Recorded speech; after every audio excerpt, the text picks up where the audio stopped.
వాదనలు వినిపించారు. 200 పేజీల కౌంటర్ కూడా గవర్నమెంట్ వైపు నుంచి దాఖలు చేశారు. చేసిన తర్వాత జడ్జి గారు మొత్తం వాదనలు విన్నారు. జడ్జిమెంట్ రిజర్వ్ చేసి పెట్టారు 31 తారీఖున. నేను ఏసీబీని ఏం కోరుతా ఉన్నానంటే, అదేవిధంగా గవర్నమెంట్ ఏం కోరుతా ఉన్నానంటే, జడ్జి గారు రిజర్వ్ చేసి పెట్టిన తర్వాత తీర్పుని మనం వెంటనే తొందరపడి, నేను ఎక్కడికి పోయేది లేదు, ఎక్కడికి తప్పించుకునేది లేదు, తొందరపడి మీరు అనవసరంగా ఎందుకు ఈ హడావిడి చేస్తున్నారని అడిగాను. ప్లస్ ఇప్పుడు నేను అయినప్పటికీ చట్టాన్ని గౌరవించే పౌరుడిగా, రాజ్యాంగాన్ని గౌరవించే పౌరుడిగా వాళ్ళు పిలిచారు కాబట్టి వచ్చాను. వచ్చి నాకు ఒక లెటర్ ఇచ్చారు, ఇన్ఫర్మేషన్ కావాలి, డాక్యుమెంట్స్ కావాలి. ఏం ఇన్ఫర్మేషన్ కావాలి, ఏం డాక్యుమెంట్స్ కావాలో మాకు తెలియదు, అందుకే అడిగాము. అడిగితే ఇప్పుడేమో వాళ్ళు లేటెస్ట్గా ఏం చెప్తున్నారంటే, మీరు ఒక్కరే రావాలి, లాయర్స్ రాకూడదు. ఆల్రెడీ తీర్పే అక్కడ పెండింగ్ ఉన్నది కాబట్టి మా లాయర్స్తో వస్తే మీకేం ఇబ్బంది అని అడిగితే సమాచారం ఇవ్వడం లేదు. దాంతోపాటు ఇంకా ఏమంటున్నారంటే, మీరు ఒక్కరే రావాలి. నాకు ఒక్కరే రావడానికి ఇబ్బంది లేదు, కానీ ఒక పౌరుడిగా నా ప్రాథమిక హక్కులకు కూడా భంగం వాటిల్లకుండా చూసుకోవాల్సిన బాధ్యత నా మీద ఉంటుంది. అందుకే పోలీస్ అధికారులను అడిగాను, ఎక్కడన్నా లిఖితపూర్వకంగా ఉందా నా లాయర్ రాకూడదని, దయచేసి ఉంటే ఇవ్వండి అన్నాను. సో వారు సంప్రదిస్తున్నారు. నేను ఇక్కడ కేవలం ఇవాళ ఏసీబీ ఆఫీస్కి వచ్చి మీకు ఏం ఇన్ఫర్మేషన్ కావాలి, ఇప్పుడు నన్ను వాళ్ళు అడుగుతున్న ఇన్ఫర్మేషన్ మొత్తం గవర్నమెంట్ దగ్గరే ఉంది. నేను తీసుకున్న నిర్ణయం ఏదన్నా ఉంటే అది మినిస్టర్గా తీసుకున్నాను, గవర్నమెంట్గా తీసుకున్నాను. అట్లాంటప్పుడు నా దగ్గర ఉన్నదని సమాచారం వారు ఏదైతే అపోహపడుతున్నారో అదంతా మీ దగ్గరనే ఉంది. ఈ వాదన అంతా కూడా నేను ఆల్రెడీ కోర్టులో చెప్పాను. కోర్టు ఆల్రెడీ తీర్పు రిజర్వ్ చేసి పెట్టింది. హైకోర్టు మీద ఉన్న గౌరవంతో, చట్టాల మీద ఉన్న గౌరవంతో, రాజ్యాంగం మీద ఉన్న గౌరవంతో నేను ఇక్కడికి వచ్చానని చెప్పాను. వారు మరి ఏ కారణం చేతనో నా లాయర్ నాతో రాకూడదు అంటున్నారు. మరి ఒక పౌరుడిగా నాకు నా లాయర్ను వెంటబెట్టుకుని విచారణలో భాగస్వామ్యం చేసే అధికారం నాకుందని నేను అనుకుంటున్నాను. లేదు అని వారు అంటున్నారు. భారత రాజ్యాంగం నడుస్తుందని నేను అనుకుంటున్నా. కాదు రేవంత్ రెడ్డి రాజ్యాంగం మాత్రమే ఇక్కడ నడుస్తుంది తెలంగాణలో వాళ్ళు అంటున్నారు. చూడాలి మరి వాళ్ళు ఏం చెప్తారో. దాని మీరు ముందుగా ఇన్ఫార్మ్ చేశారా అడ్వకేట్స్ బ్రదర్? వాళ్ళు హైకోర్టు తీర్పు రిజర్వ్ చేసిన తర్వాత నిజాన్ని నన్ను పిలవాల్సిన అవసరమే లేదు. హైకోర్టులో చాలా గంటల వాదనలు వాళ్ళు వినిపించారు ఏసీబీ తరఫున.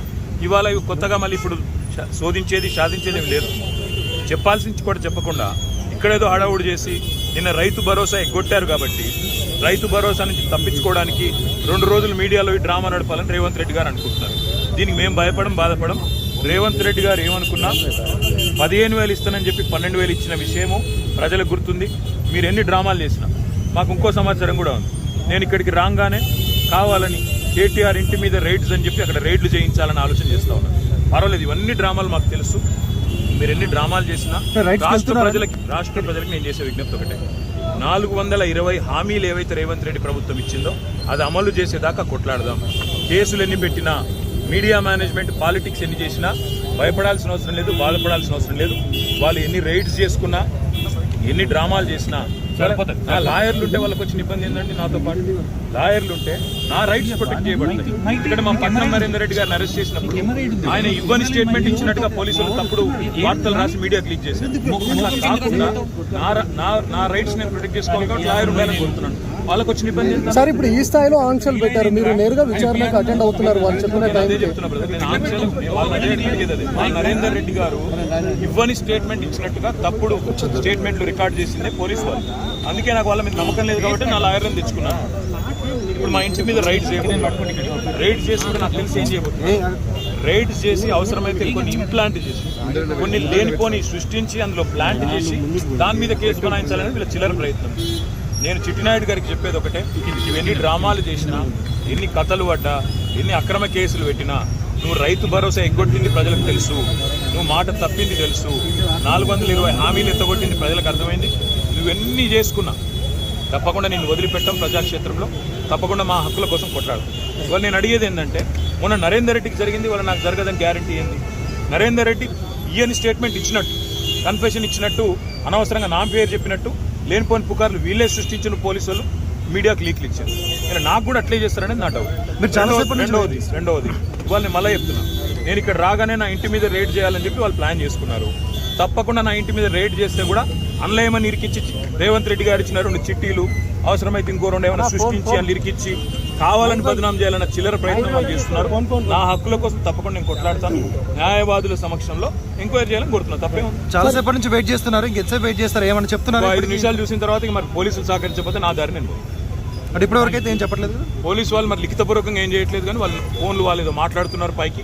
రేవంత్ రెడ్డికి మాట్లాడుతున్నారో, మరి ఇంకా డీజీపీకి మాట్లాడుతున్నారో, ఎవరికి మాట్లాడుతున్నారో తెలియదు. వాళ్ళు ఏం చెప్తారో దాన్ని బట్టి నా తదుపరి సార్ ఇప్పుడు అడ్వకేట్స్ ని అనుమతి లేదు అనేది అయితే నిబంధన లేదు కదా సార్. అడ్వకేట్స్ అనుమతి లేదు అనేది తప్పు. మొన్న పట్నం నరేందర్ రెడ్డి మీద ఏ కుట్ర అయితే వీళ్ళు చేసిండ్రో, ఆయన ఈయని స్టేట్మెంట్ ఇచ్చినట్టు పోలీసు వాళ్ళు ఏదైతే దొంగ స్టేట్మెంట్ సృష్టించి ఆయనను నన్ను బద్నాం చేసే ప్రయత్నం చేసిండ్రో అది జరగకూడదన్నదే నా తాపత్రయం. అందుకే లాయర్ ఉండాలని నేను కోరుతున్నా. లాయర్ ఉంటే వాళ్ళకి అభ్యంతరం ఏందో నాకు అర్థమైతే లేదు. ఏమైనా కానూన్ ఉందా చూపెట్టు, కాగితం చూపెట్టు, కాగితం చూపెట్టు. సార్ మీరు క్వశ్చన్ చేస్తే ఏం చెప్తున్నారు సార్? అడ్వకేట్స్ తీసుకొని వెళ్తాను కానీ మా ఇష్టం. ఇది ఇక్కడ భారత రాజ్యాంగం లేదు, అంబేద్కర్ రాసిన రాజ్యాంగం లేదు, అనుముల రేవంత్ రెడ్డి రాసిన రాజ్యాంగం ఉంది. మా ఇష్టం, మా జాగిర్ అంటారు. ఏం చేయాలి సార్? ఉద్దేశపూర్వకంగానే మిమ్మల్ని ఇక్కడ డైవర్ట్ చేసి ఇంటి వైపు రైడ్కి వెళ్ళారు. ఇంటి మీద ఇప్పుడు రైడ్కి వెళ్ళడానికి ప్రయత్నం చేస్తున్నారు. వాళ్ళు రైడ్ చేసి కూడా మన ప్లాంట్ చేస్తారనేది నా అనుమానము. తప్పకుండా చట్టపరంగా న్యాయపరంగానే వారు ఆల్రెడీ తీర్పు రిజర్వ్ అయ్యి ఉంది. అయినా ఈ డ్రామా చేయాల్సిన అవసరం ఏముందో పోలీసులకి తెలుసు. ఈవెన్ ఫామ్ హౌస్ కేసులో కూడా ఇంటి దగ్గరకు వచ్చి ఎలాంటి అనుమతులు లేకుండా దగ్గరికి వచ్చి డ్రామా చేసి అక్కడ ప్లాంట్ చేసి రేవంత్ రెడ్డి ఇచ్చిన కొన్ని ఆడ పత్రాలు పెట్టి లేదా ఇంకోటి పెట్టి కేసులు పెట్టి ఇరికేయాలనేది వాళ్ళ తాపత్రయం. అన్నింటినీ కూడా న్యాయపరంగా ఎదుర్కొంటాం. Next 15-20 minutes. మీరు ఒక మాజీ మంత్రి ఇలా రోడ్డు మీద కాకుండా కనీసం లోపలికి పిలిచైనా చెప్పాల్సిన వాళ్ళ విఘ్నత, అది రేవంత్ రెడ్డి గారి యొక్క విఘ్నత, వారి యొక్క తెలివితేటలు. నేను సహకరించడానికి ఇక్కడికి వస్తే నన్ను కనీసం లాయర్ కావాలని నేను కోరుతందుకు కారణం ఒకటే. మొన్ననే పట్నం నరేందర్ రెడ్డి విషయంలో వీళ్ళు చేసిన కుట్ర, రేవంత్ రెడ్డి డైరెక్షన్ ప్రకారం పట్నం నరేందర్ రెడ్డి మీద ఇవ్వని స్టేట్మెంట్ ఇచ్చినట్టు అభూత కల్పనలు సృష్టించి, ఊహాజనితమైన వార్తలు సృష్టించి బదనాం చేసే ప్రయత్నం చేసి ఆయన కన్ఫెషన్ ఇచ్చిండు, కేటీఆర్ను ఏం చేసిండని లేనిపోని కథ చేసిండ్రు. మళ్ళీ మాకు అట్లా జరగకూడదు అనేది నా తప్ప.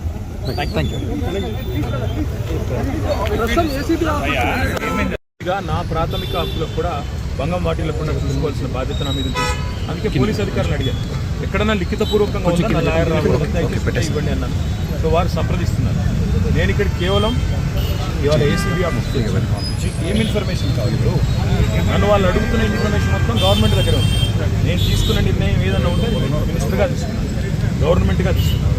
అట్లాంటప్పుడు నా దగ్గర ఉన్నదని సమాచారం వారు ఏదైతే అపోహపడుతున్నారో అదంతా మీ దగ్గరనే ఉంది. ఈ వాదనంతా కూడా నేను ఆల్రెడీ కోర్టులో చెప్పాను. కోర్టు ఆల్రెడీ తీర్పు రిజర్వ్ చేసి హైకోర్టు మీద ఉన్న గౌరవంతో, చట్టాల మీద ఉన్న గౌరవంతో, రాజ్యాంగం మీద ఉన్న గౌరవంతో నేను ఇక్కడికి వచ్చానని చెప్పాను. వారు మరి ఏ కారణం చేతనో నా లాయర్ నాతో రాకూడదు అంటున్నారు. మరి ఒక పౌరుడిగా నాకు నా లాయర్ను వెంటబెట్టుకుని విచారణలో భాగస్వామ్యం చేసే అధికారం నాకు ఉందని నేను అనుకుంటున్నాను. లేదు అని వారు అంటున్నారు. భారత రాజ్యాంగం నడుస్తుందని నేను అనుకుంటున్నా. కాదు రేవంత్ రెడ్డి రాజ్యాంగం మాత్రమే ఇక్కడ నడుస్తుంది తెలంగాణలో వాళ్ళు అంటున్నారు. చూడాలి మరి వాళ్ళు ఏం చెప్తారు. మీరు ముందుగా ఇన్ఫార్మ్ చేశారా అడ్వకేట్స్? వాళ్ళు హైకోర్టు తీర్పు రిజర్వ్ చేసిన తర్వాత హైకోర్టులో చాలా గంటల వాదనలు వాళ్ళు వినిపించారు ఏసీబీ తరఫున. ఇవాళ ఇవి కొత్తగా మళ్ళీ ఇప్పుడు శోధించేది సాధించేది లేదు. చెప్పాల్సింది కూడా చెప్పకుండా ఇక్కడేదో హడావుడి చేసి నిన్న రైతు భరోసా ఎగ్గొట్టారు కాబట్టి రైతు భరోసా నుంచి తప్పించుకోవడానికి 2 రోజులు మీడియాలో ఈ డ్రామా నడపాలని రేవంత్ రెడ్డి గారు అనుకుంటున్నారు. దీనికి మేము బాధపడం. రేవంత్ రెడ్డి గారు ఏమనుకున్నా 15,000 ఇస్తానని చెప్పి 12,000 ఇచ్చిన విషయము ప్రజలకు గుర్తుంది. మీరు ఎన్ని డ్రామాలు చేసినా మాకు ఇంకో సమాచారం కూడా ఉంది. నేను ఇక్కడికి రాగానే కావాలని కేటీఆర్ ఇంటి మీద రైడ్స్ అని చెప్పి అక్కడ రైడ్లు చేయించాలని ఆలోచన చేస్తాం. పర్వాలేదు, ఇవన్నీ డ్రామాలు మాకు తెలుసు. మీరు ఎన్ని డ్రామాలు చేసినా రాష్ట్ర ప్రజలకు నేను చేసే విజ్ఞప్తి ఒకటే, 420 హామీలు ఏవైతే రేవంత్ రెడ్డి ప్రభుత్వం ఇచ్చిందో అది అమలు చేసేదాకా కొట్లాడదాం. కేసులు ఎన్ని పెట్టినా, మీడియా మేనేజ్మెంట్ పాలిటిక్స్ ఎన్ని చేసినా భయపడాల్సిన అవసరం లేదు, బాధపడాల్సిన అవసరం లేదు. వాళ్ళు ఎన్ని రైడ్స్ చేసుకున్నా, ఎన్ని డ్రామాలు చేసినా సరిపోతుంది. నా లాయర్లు ఉంటే వాళ్ళకి వచ్చిన ఇబ్బంది ఏంటంటే, నాతో పాటు లాయర్లు ఉంటే నా రైట్స్ ప్రొటెక్ట్ చేయబడింది. ఇక్కడ మా పట్నం నరేందర్ రెడ్డి గారిని అరెస్ట్ చేసినప్పుడు ఆయన ఇవ్వని స్టేట్మెంట్ ఇచ్చినట్టుగా పోలీసులు తప్పుడు వార్తలు రాసి మీడియా క్లిక్ చేశారు. నా రైట్స్ నేను ప్రొటెక్ట్ చేసుకోవాలి, లాయర్ ఉండాలని కోరుతున్నాను. వాళ్ళకి వచ్చిన ఇబ్బంది సార్ ఇప్పుడు ఈ స్థాయిలో ఆంక్షలు పెట్టారు, మీరు నేరుగా విచారణకు అటెండ్ అవుతున్నారు వాళ్ళు చెప్పిన టైంకి. మా నరేందర్ రెడ్డి గారు ఇవ్వని స్టేట్మెంట్ ఇచ్చినట్టుగా తప్పుడు స్టేట్మెంట్లు రికార్డ్ చేసింది పోలీసు వాళ్ళు. అందుకే నాకు వాళ్ళ మీద నమ్మకం లేదు కాబట్టి నా లాయర్ని తెచ్చుకున్నాను. ఇప్పుడు మా ఇంటి మీద రైడ్ చేయకుండా పట్టుకుంటే రైడ్ చేసుకుని నాకు తెలిసి ఏం చేయబోతుంది, రైడ్స్ చేసి అవసరమైతే కొన్ని ఇంప్లాంట్ చేసి కొన్ని లేనిపోని సృష్టించి అందులో ప్లాంట్ చేసి దాని మీద కేసు బనాయించాలని వీళ్ళ చిల్లర ప్రయత్నం. నేను చిట్టినాయుడు గారికి చెప్పేది ఒకటే, నువ్వు ఎన్ని డ్రామాలు చేసినా, ఎన్ని కథలు పడ్డా, ఎన్ని అక్రమ కేసులు పెట్టినా, నువ్వు రైతు భరోసా ఎగ్గొట్టింది ప్రజలకు తెలుసు, నువ్వు మాట తప్పింది తెలుసు, 420 హామీలు ఎత్తగొట్టింది ప్రజలకు అర్థమైంది. నువ్వెన్ని చేసుకున్నా తప్పకుండా నేను వదిలిపెట్టాం. ప్రజాక్షేత్రంలో తప్పకుండా మా హక్కుల కోసం కొట్లాడు. ఇవాళ నేను అడిగేది ఏంటంటే, మొన్న నరేందర్ రెడ్డికి జరిగింది, ఇవాళ నాకు జరగదని గ్యారంటీ ఏంటి? నరేందర్ రెడ్డి ఈయన స్టేట్మెంట్ ఇచ్చినట్టు, కన్ఫెషన్ ఇచ్చినట్టు, అనవసరంగా నా పేరు చెప్పినట్టు లేనిపోని పుకార్లు వీళ్ళే సృష్టించిన పోలీసు వాళ్ళు మీడియాకు లీక్లు ఇచ్చారు. ఇలా నాకు కూడా అట్లే చేస్తారని నా డౌట్. మీరు చాలాసేపు నుంచి రెండవది ఇవాళ నేను మళ్ళీ చెప్తున్నా, నేను ఇక్కడ రాగానే నా ఇంటి మీద రేడ్ చేయాలని చెప్పి వాళ్ళు ప్లాన్ చేసుకున్నారు.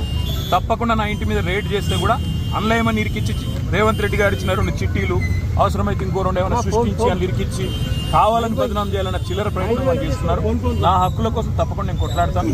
న్యాయవాదుల సమక్షంలో ఎంక్వైరీ చేయాలని కోరుతున్నాను. తప్పే ఉంది. చాలాసేపటి నుంచి వెయిట్ చేస్తున్నారు, ఇంకెంతసేపు వెయిట్ చేస్తారు, ఏమని చెప్తున్నారు? 5 నిమిషాలు చూసిన తర్వాత ఇక మరి పోలీసులు సహకరించకపోతే నా దారి నేను పోతాను.